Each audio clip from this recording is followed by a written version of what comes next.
Convicción Radio, siempre por la verdad.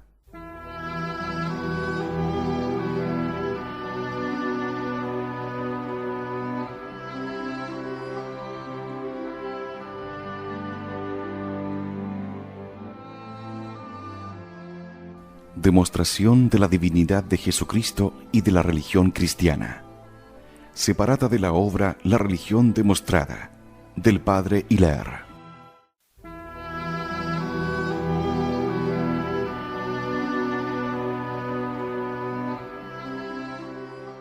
Jesucristo reina como Dios sobre las almas.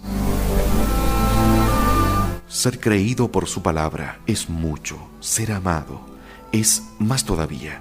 Ser adorado es el colmo de la soberanía, porque la adoración es un homenaje reservado solo a Dios. Pues bien, Jesucristo ha sido adorado durante 20 siglos, y es todavía adorado por lo menos por 1.500 millones de hombres, por todos aquellos que se llaman cristianos. Si Jesucristo no es Dios, no es más que un judío crucificado, un condenado a muerte, y entonces la religión cristiana es una impiedad, y el mundo entero ha vivido hasta ahora en una grosera idolatría. Pero, ¿cómo explicar entonces que haya salido de esta impiedad del heroísmo, de la humanidad, de la caridad, de la castidad? ¿Cómo se explica que un crimen tan enorme como la adoración de un crucificado haya engendrado 20 siglos de fe, de abnegación, de honor, de generosidad, de civilización, de progreso, de perfección moral? Esto es naturalmente imposible y sin embargo existe. Luego es divino. Por otra parte, si Dios hubiera podido permitir que de esta colosal idolatría saliera un mundo de virtudes, ya no sería posible pronunciar el nombre del mismo Dios. La frase de Napoleón es exacta: no hay Dios en el cielo, ni un hombre ha podido ejecutar el designio de usurpar su autoridad y su culto en toda la tierra. Jesucristo se sobrevive como Dios en su Evangelio y en su Iglesia. El Evangelio es la palabra siempre viva, siempre presente, siempre eficaz del hombre Dios. La lectura del Evangelio obra en los corazones sinceros, maravillas de santidad que no pueden emanar sino de Dios.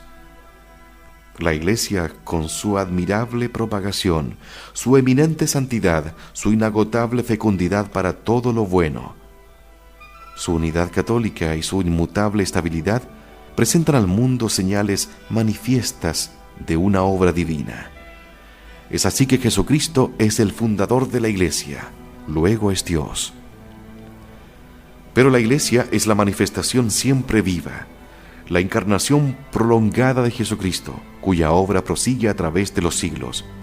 Luego Jesucristo se sobrevive como Dios en su Iglesia, la cual es el testimonio perenne de su divinidad. Es evidente que se trata aquí de la Iglesia Católica. Ella es la única sociedad cristiana que se remonta de siglo en siglo, sin alteración, a Jesucristo y a sus apóstoles. Ella es la que fue fundada y propagada por todo el universo, a pesar de obstáculos humanamente insuperables. Ella es la que fue sellada con la sangre de los mártires, la que transformó al mundo con la práctica de las virtudes cristianas. Ella es la única en que se perpetúan las maravillas de que Dios rodeó la cuna del cristianismo. Ella solo produce, aún hoy, santos y taumaturgos. Ella solo convierte y civiliza a los pueblos bárbaros. Luego ella solo tiene el derecho de invocar, como prueba de su divinidad, los hechos divinos, los milagros y las profecías, así del Antiguo como del Nuevo Testamento.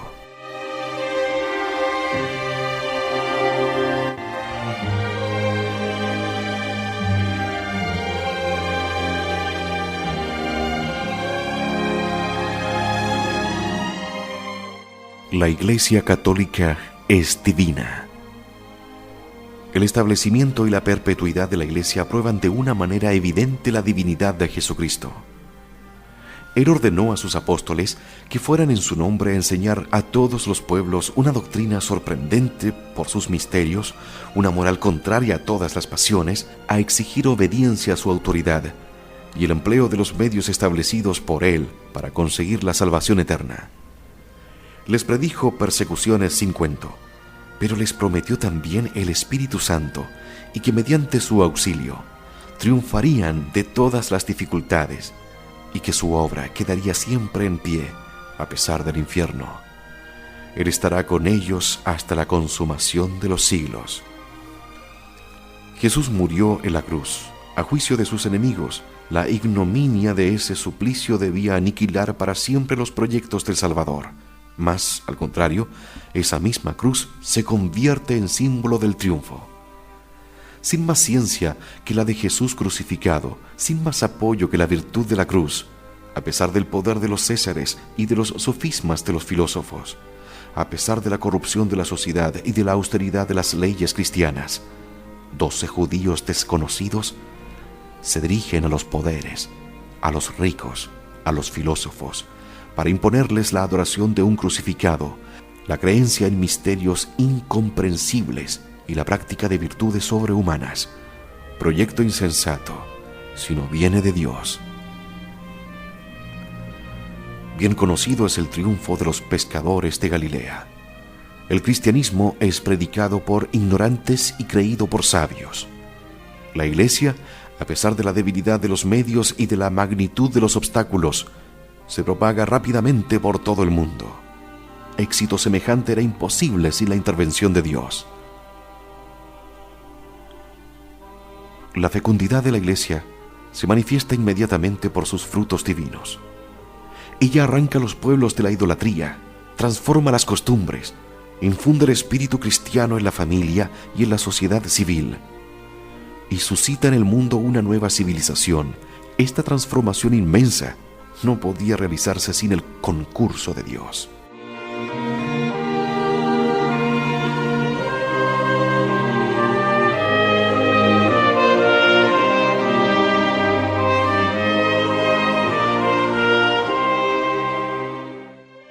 Después de 20 siglos, la Iglesia permanece firme e inmutable, conservando una juventud inmortal en medio de la fragilidad de las instituciones humanas. En torno de ella se amontonan las ruinas, los siglos pasan, las tempestades políticas arrancan de cuajo los grandes imperios. La Iglesia queda siempre en pie, muchos siglos a que el hombre la combate, pero la Iglesia vive siempre. A pesar de las potestades infernales coaligadas contra la Iglesia, ella prosigue su obra civilizadora. De esta manera se cumple la profecía de David. El imperio de Cristo se extenderá sobre todas las generaciones, reinará del uno al otro mar. Todos los reyes de la tierra le adorarán y todas las generaciones le estarán sujetas. Todas estas maravillas se explican fácilmente si Cristo es Dios. Pero si no es más que un hombre, no hay explicación posible de los triunfos de la Iglesia, de su maravillosa fecundidad para todo lo bueno, de su inmutable estabilidad, ni de su inmortal duración. Llamad obras del hombre a todos los que cambia, a todo lo que cae, a todo lo que desaparece en el abismo del tiempo, pero todo lo que vive, todo lo que se agiganta a través de las tempestades de los siglos, lo que nunca envejece ni muere, no puede ser obra del hombre, es obra de Dios. El Concilio Vaticano tiene razón cuando dice: la Iglesia por sí misma, con su admirable propagación, su santidad eminente y su inagotable fecundidad para todo lo bueno, con una unidad católica y su inmutable estabilidad, es un gran motivo de credibilidad. La Iglesia lleva consigo el testimonio irrefragable de su misión divina. El acto por excelencia del poder divino es la creación.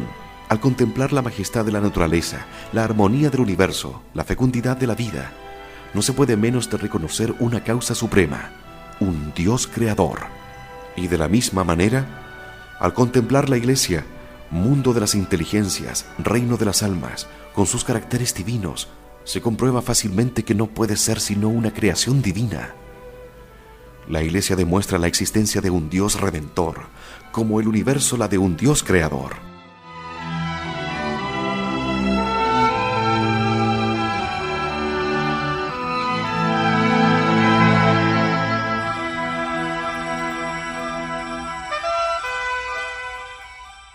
Para crear el mundo material le bastó a Dios una palabra, y de un modo análogo. Jesucristo, para engendrar su iglesia, solo necesitó emplear las siguientes palabras: venid, seguidme. Y estas palabras le dieron discípulos. Díjoles luego a estos: id, enseñad. Y esta segunda expresión formó el apostolado, la jerarquía, la infalibilidad, es decir, la iglesia. Jesucristo formó la iglesia a su imagen. Le dio la unidad, porque Él es uno; la santidad, porque Él es santo; la autoridad, porque Él es el Señor; la catolicidad, porque Él es inmenso; la perpetuidad, porque Él es eterno. Dios, al crear los mundos, produjo la fuerza de atracción para hacerlos gravitar hacia un centro común. De ahí proviene la armonía del universo. Del mismo modo, en la creación de la iglesia, Jesucristo ha puesto su gracia, su atracción espiritual que hace gravitar las almas hacia Dios, centro común de las inteligencias. Jesucristo se sobrevive en la iglesia. Jesucristo prosigue la iglesia y por la iglesia el triple ministerio que había venido a desempeñar en la tierra. Él es siempre quien, como doctor, enseña por la voz de la iglesia. Él es quien, como pontífice, administra los sacramentos. Él es quien, como rey, conduce y dirige a los fieles mediante el Papa y los obispos. La iglesia no hace más que recibir el movimiento y la vida del Espíritu de Jesucristo, que la anima y obra por ella, absolutamente como el cuerpo, que no es más que el instrumento de que se sirve del alma para sus operaciones exteriores. Es, pues, verdaderamente la iglesia la manifestación siempre viva de Jesucristo, su encarnación prolongada a través de la sucesión de los tiempos.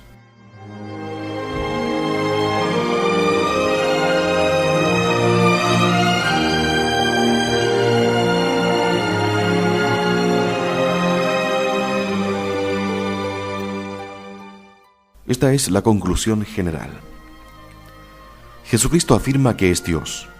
Jesucristo prueba que es Dios con sus hechos, sus milagros, con un libro, el Evangelio, con una institución, la Iglesia. Se impone como Dios al mundo, reina sobre las inteligencias, sobre los corazones y sobre las almas. ¿Hay algo más asombroso y más divino? Un niño nace sobre la paja, entre un buey y una mula. Este niño crece en un taller. A los 33 años de edad muere en una cruz entre dos ladrones. Después de su muerte llega a conquistar el mundo. ¿Para qué? Para la doctrina del sacrificio, humildad, pureza, caridad. ¿Qué mundo? El Imperio Romano escéptico, corrompido, egoísta. ¿Cómo? Con la predicación de 12 pescadores judíos. Y después de 20 siglos, siguiendo a los mártires, a los doctores, a las vírgenes, el mundo civilizado está todavía de rodillas a los pies de este niño nacido sobre paja, delante de este hombre muerto en una cruz. Ahí tenéis un hecho, positivistas.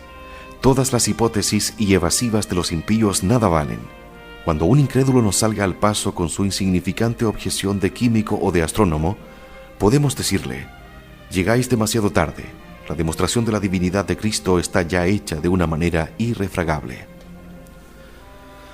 Está hecha por la evidente inspiración de los profetas, por la autenticidad de los milagros. Está hecha por la sangre de 30 millones de mártires.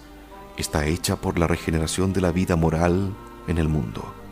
Por tantas renuncias voluntarias, por tantos heroísmos cotidianos y ocultos, por tantas virginidades, por tantas santidades. Está hecha por todas las armonías del cristianismo con el alma, por la cumplida solución que da a todos los problemas humanos, por el sentido sublime que da a la vida y al dolor, por el esplendor de sus... Le dio la unidad, porque Él es uno, la santidad porque Él es santo, la autoridad porque Él es el Señor, la catolicidad porque Él es inmenso, la perpetuidad porque Él es eterno. Dios, al crear los mundos, produjo la fuerza de atracción para hacerlos gravitar hacia un centro común. De ahí proviene la armonía del universo. Del mismo modo, en la creación de la Iglesia, Jesucristo ha puesto su gracia, su atracción espiritual que hace gravitar las almas hacia Dios, centro común de las inteligencias.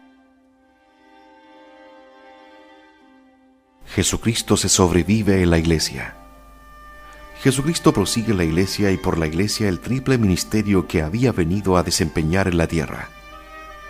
Él es siempre quien, como doctor, enseña por la voz de la Iglesia. Él es quien, como pontífice, administra los sacramentos. Él es quien, como rey, conduce y dirige a los fieles mediante el Papa y los obispos.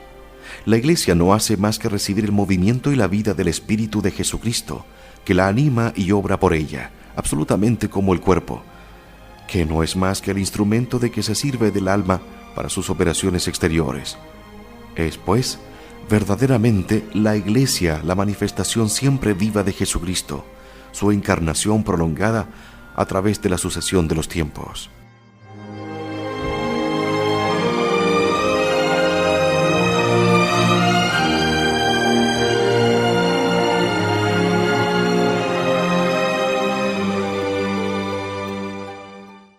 Esta es la conclusión general. Jesucristo afirma que es Dios. Jesucristo prueba que es Dios con sus hechos, sus milagros, con un libro, el Evangelio, con una institución, la Iglesia. Se impone como Dios al mundo, reina sobre las inteligencias, sobre los corazones y sobre las almas. ¿Hay algo más asombroso y más divino? Un niño nace sobre la paja, entre un buey y una mula. Este niño crece en un taller. A los 33 años de edad muere en una cruz entre dos ladrones. Después de su muerte llega a conquistar el mundo. ¿Para qué? Para la doctrina del sacrificio, humildad, pureza, caridad. ¿Qué mundo? El Imperio Romano escéptico, corrompido, egoísta. ¿Cómo? Con la predicación de 12 pescadores judíos. Y después de 20 siglos, siguiendo a los mártires, a los doctores, a las vírgenes, el mundo civilizado está todavía de rodillas a los pies de este niño nacido sobre paja, delante de este hombre muerto en una cruz.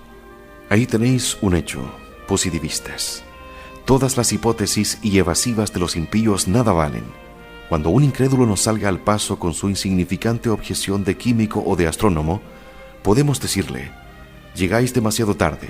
La demostración de la divinidad de Cristo está ya hecha de una manera irrefragable. Está hecha por la evidente inspiración de los profetas, por la autenticidad de los milagros. Está hecha por la sangre de 30 millones de mártires. Está hecha por la regeneración de la vida moral en el mundo. Por tantas renuncias voluntarias, por tantos heroísmos cotidianos y ocultos, por tantas virginidades, por tantas santidades. Está hecha por todas las armonías del cristianismo con el alma, por la cumplida solución que da a todos los problemas humanos, por el sentido sublime que da a la vida y al dolor, por el esplendor de sus dogmas, superiores a todas las doctrinas filosóficas. Está hecha por la impotencia de sus perseguidores, por la conversión final de los unos, por la muerte desesperada de los otros y por el grito de todos los julianos moribundos: «¡Venciste, Galileo!». Está hecha, finalmente, por la existencia 20 veces secular de la Iglesia Católica. Es en vano que los racionalistas nieguen toda religión revelada y positiva. La revelación divina, hecha por Jesucristo, Hijo de Dios, está atestiguada por un hecho evidente, gigantesco, incontrastable, más refulgente que el sol: la existencia de la Iglesia Católica, la existencia del cristianismo. Es el acontecimiento más grande de la historia del mundo. 40 siglos le prepararon, 20 siglos viven de su influjo. El mundo es el testigo permanente de la existencia de Dios. La Iglesia Católica es el testigo permanente también de la divinidad de Jesucristo. A Él solo todo el honor y toda la gloria por los siglos de los siglos.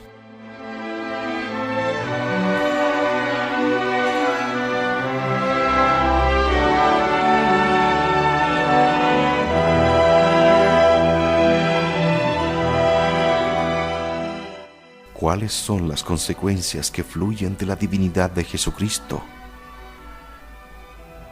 Puédanse sacar 3 principales. Puesto que Jesucristo es Dios, es evidente que la religión por Él establecida es divina, la única verdadera. la única querida por Dios, la única que exige todos los hombres, la única que puede llevarnos al cielo. Todas las enseñanzas de Jesucristo, dogmas y preceptos deben ser aceptados en su integridad, puesto que son manifiestamente divinos. El cielo y la tierra pasarán, pero mis palabras no dejarán de cumplirse. Hay que creer, sin vacilar siquiera, los misterios que forman parte de la revelación cristiana, aunque no los comprendamos, porque estos misterios se fundan sobre la autoridad infalible de la palabra de Dios. Para demostrar que la religión cristiana es revelada por Dios, se pueden emplear dos métodos. Por el primero, que hemos seguido, se prueba que Jesucristo es un enviado de Dios. Luego, la religión que vino a revelar al mundo es una religión divina. La divinidad del Jesucristo está confirmada también por una serie de hechos históricos que han sucedido después de la muerte de su fundador, a saber, la propagación milagrosa de la religión cristiana, su conservación perpetua a través de los siglos, la constancia y el número de sus mártires, los frutos maravillosos que ha producido en el mundo. El segundo método, más breve, consiste en probar la divinidad de Jesucristo. Una vez demostrado que Jesucristo es Dios, de suyo se sigue que la religión cristiana fundada por Él es divina.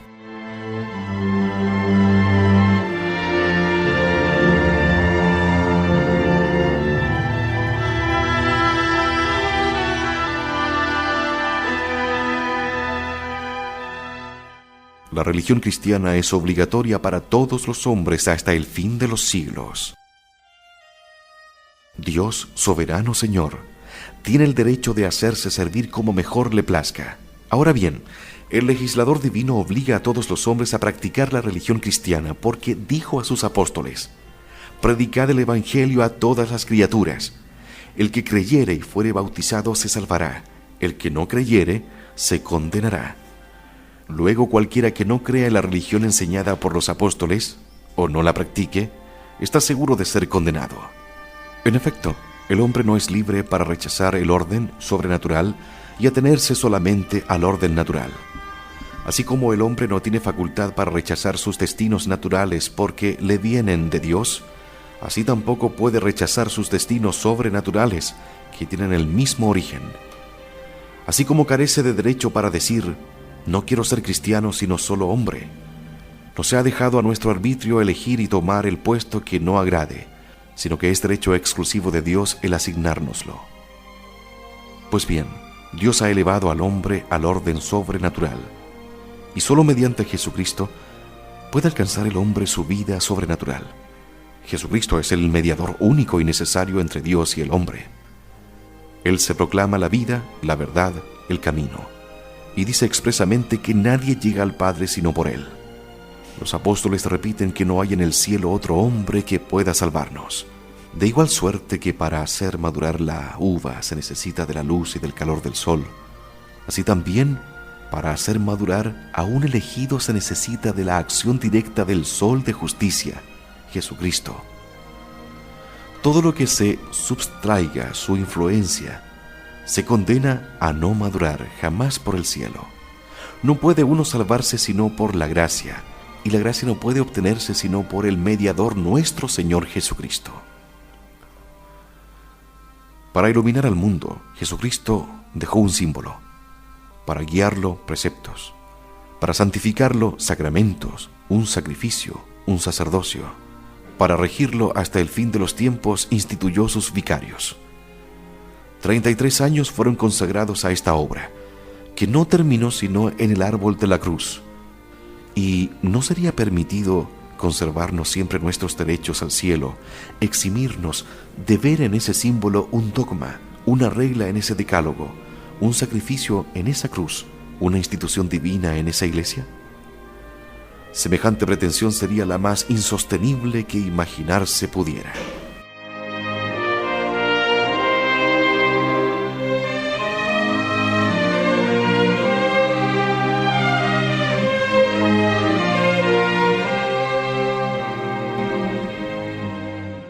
Nuestra regeneración sobrenatural le costó tan cerca al Hijo de Dios que la religión que no aplica los méritos de su sangre derramada en el Calvario no puede ser una institución libre de ser aceptada o rechazada, según convenga. El Verbo Eterno descendió a la tierra, se revistió de nuestra humanidad, sufrió, murió en una cruz, y se podría pensar en conseguir el cielo sin recurrir a este divino mediador. ¿Acaso puede ser lícito decir a Cristo: has muerto por mí, pero yo me río de tu muerte y puedo pasarme sin ella? Oh, no, eso no puede ser. Si Dios ha hecho tanto que ha enviado a su Hijo a la tierra, el hombre debe unirse a ese Hijo divino para convertirse él mismo en un hijo de Dios. Hay que aceptar todas las enseñanzas de Jesucristo. Puesto que Jesucristo es Dios, hay que aceptar toda su doctrina, sin añadirle ni quitarle nada. Quien quiera que la altere comete un atentado contra Dios. Después de Jesucristo, ya no se trata de inventar, sino de conservar. Sus palabras, perpetua de siglo en siglo, debe resonar hasta el fin en su inviolable integridad.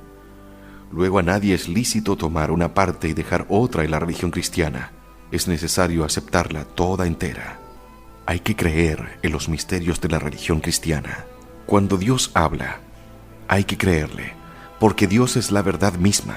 Los misterios del cristianismo no son absurdos ni contradictorios, como tampoco lo son los misterios de la ciencia. Únicamente superan algunos, por su naturaleza, nuestra inteligencia limitada, al modo que muchos astros escapan al alcance de los más potentes telescopios.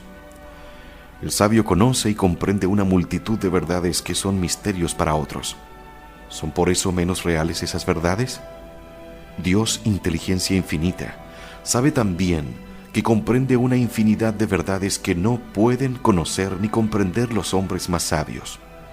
Lo que Dios sabe y comprende, tiene derecho de decirlo, y si lo dice, puede y debe obligarnos a que le creamos por su palabra. ¿Hay algo más legítimo?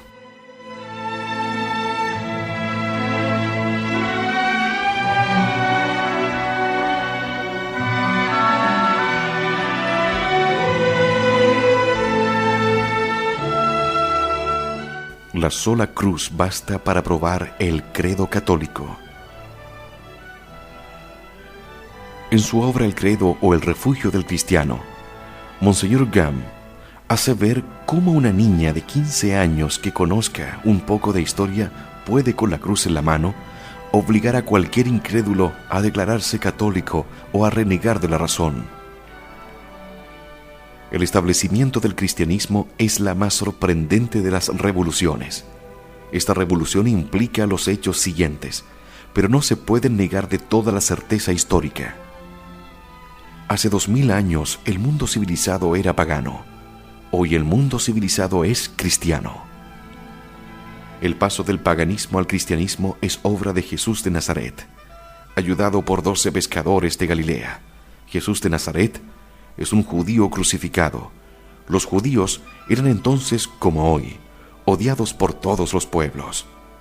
Tan solo los más grandes criminales eran condenados al suplicio de la cruz. Un judío crucificado era, pues, lo más odiado que podía darse en el mundo.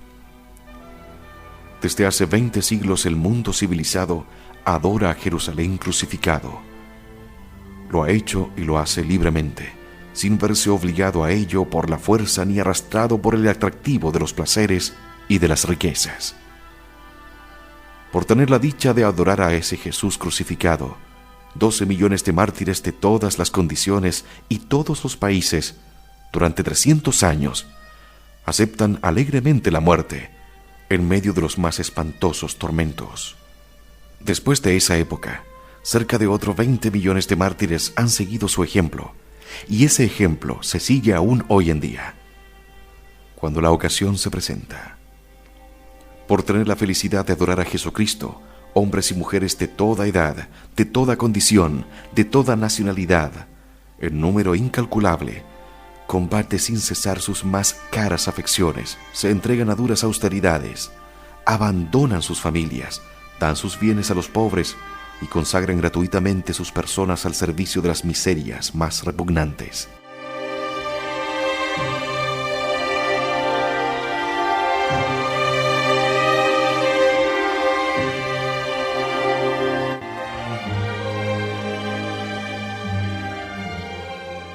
adorando a Jesús crucificado, el mundo ha adelantado en luces, en virtudes, en libertades, en civilización, de una manera sorprendente. Testigo, el más pequeño de los niños cristianos que acerca de los problemas que más interesan al género humano. Dios, la providencia, el hombre, su naturaleza, sus deberes, su destino, es más sabio que los más grandes filósofos de la antigüedad: Sócrates, Platón, Aristóteles, Cicerón, Séneca.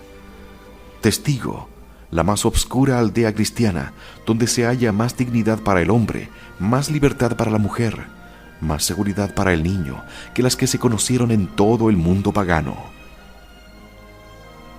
Testigos, todos los pueblos de Europa y de América, que bárbaros en otros tiempos, se ha convertido adorando a Jesús crucificado en príncipes de la civilización. Testigo, en una palabra, el mapa mundi, donde vemos brillar la luz, la civilización y el progreso en todos los pueblos que adoran a Jesús crucificado. Todas las naciones que no adoran a Jesús crucificado permanecen en la barbarie, en la esclavitud, y esperan todavía la verdadera civilización. Tales son los negros, los chinos, los turcos, los árabes, los indios, etc. Ninguna nación ha salido ni sale de la barbarie ignorante o letrada. No se libra de la esclavitud ni entra en el progreso, sino adorando a Jesús crucificado y en proporción a la vivacidad de su fe. Testigo, la historia universal. Toda nación que deja de adorar a Jesús crucificado pierde, desde luego, sus buenas costumbres, su paz, su prosperidad, después desaparece o vuelve a caer en la esclavitud y retrocede a la barbarie en razón directa de su abandono de Jesús crucificado. Testigos, todas las naciones de Asia y de África, donde la ignorancia disputa la primacía a la degradación. Testigos, las naciones de la Europa moderna, donde todo es intranquilidad, malestar, odio, confusión, revoluciones y conmociones. Jesucristo crucificado se mantiene después de 20 siglos sobre los altares del mundo civilizado. No obstante, los ataques formidables y continuamente renovados de los tiranos, de los impíos, de los sofistas y de los perversos.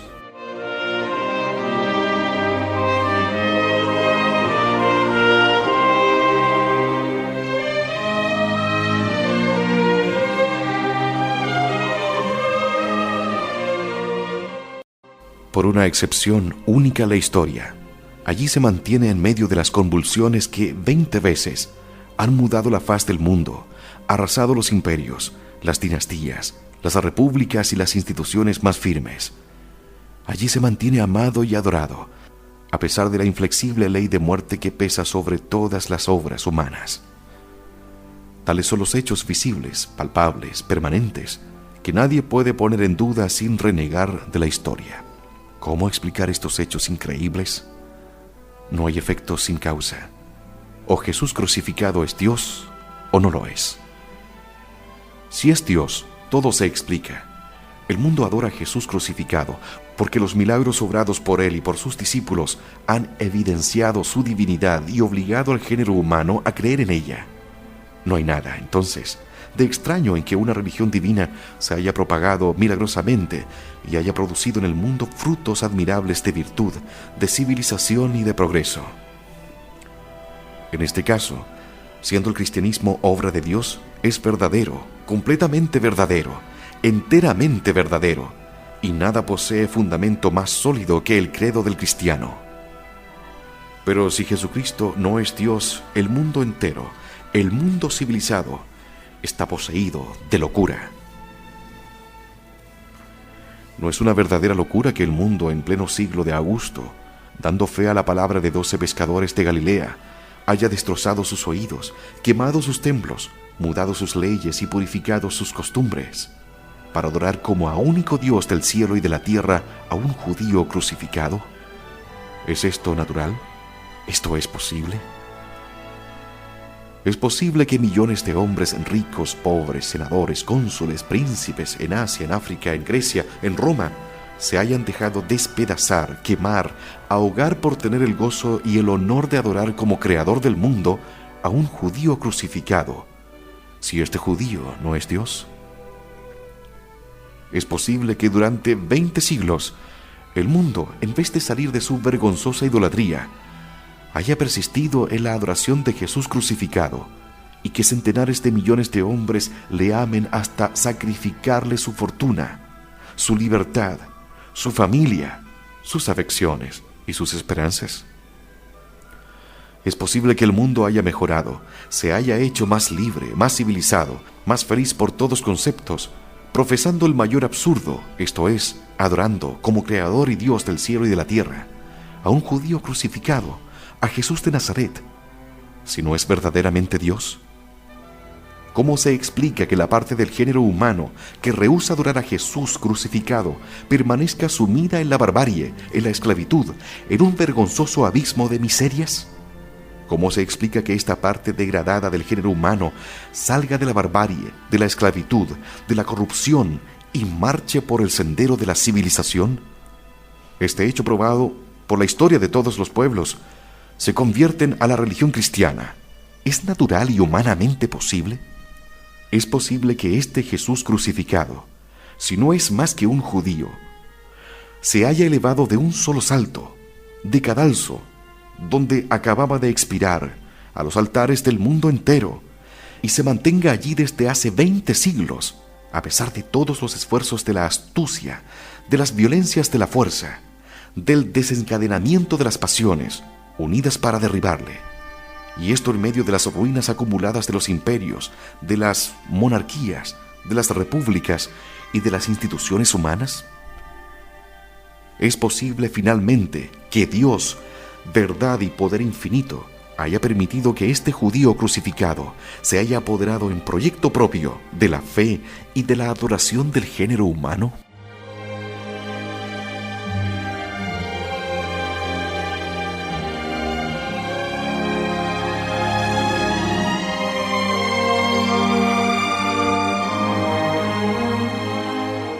Admitir efectos sin causa es una locura, y una locura tanto mayor cuanto los efectos son más admirables. Pretender que el género humano se ha convertido a la religión cristiana sin que, por una parte, le haya impulsado a ello la fuerza irresistible de los milagros, y por otra, el auxilio todopoderoso de la gracia de Dios, es una inmensa locura. Por consiguiente, el incrédulo queda encerrado en un círculo de hierro, del que no puede escapar más que por una de estas dos salidas. O la fe en la plenitud de su vigor, o la locura llevada a los últimos límites. Los positivistas no se cansan de objetar que la religión no es científica, que no está probada con hechos, como las otras ciencias. Es mentira. Acabamos de recordar hechos históricos ciertos, permanentes. Sin duda, pueden los positivistas negarse a verlos. Pero así como el ciego que niega el sol no le impide brillar, tampoco impedirán a ellos a la divinidad de Jesucristo, sol de justicia, que brilla en el mundo. A los ojos del sentido común, el proyecto de hacer adorar a un hombre muerto en una cruz es el colmo de la locura. Solo podía triunfar si ese hombre era realmente Dios. Pero ese proyecto triunfó. Luego Jesucristo es Dios. Sobre este hecho, siempre subsistente reposa el credo del cristiano. Si Jesucristo es Dios, el cristianismo es verdadero, tan solo el verdadero, completamente verdadero. A todos los dogmas que enseña, todos los deberes que impone, no queda más que decir credo.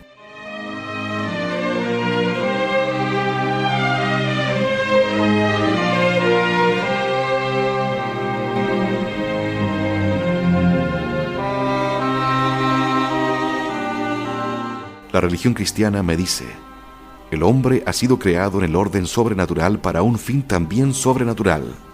Credo. Pero el hombre cayó por la culpa de Adán. Credo.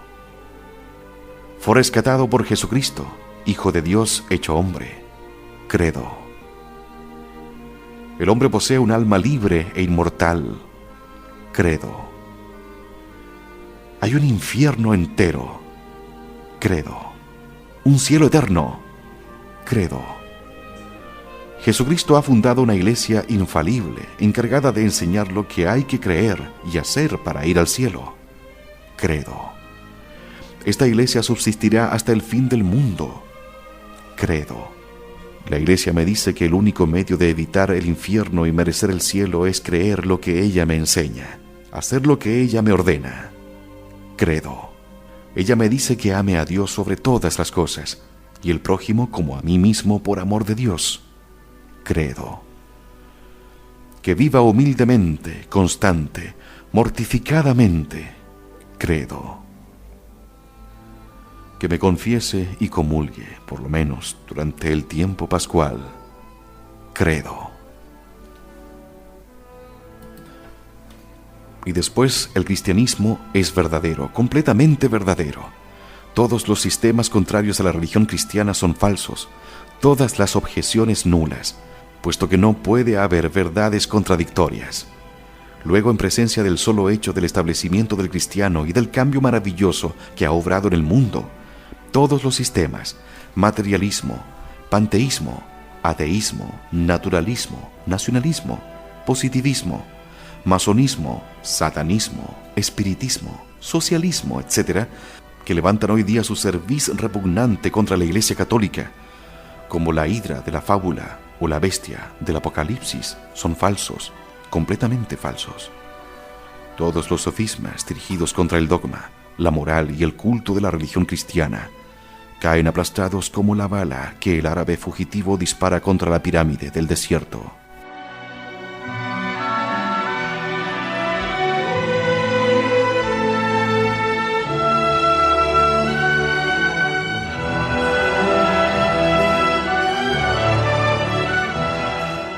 Era el día siguiente de las hazañas del 93. Uno de los jefes de la República, que había asistido al saqueo de las iglesias y a la manzana de los sacerdotes, se dijo a sí mismo: ha llegado el momento de reemplazar a Jesucristo. Voy a fundar una religión enteramente nueva y de acuerdo con el progreso. Al cabo de algunos meses, el inventor Reveler acude desconsolado a Bonaparte, primer cónsul, y le dice: ¿lo creeríais, señor? Mi religión tan linda no prende. Ciudadano, colega, responde Bonaparte, ¿tenéis seriamente la intención de hacer competencia a Jesucristo? No hay más que un medio. Haced lo que Él. Haceos crucificar un viernes y tratad de resucitar el domingo. Lepox no creyó conveniente aventurarse a tal ensayo, y la nueva religión pasó, entre silbidos, a la religión de las utopías.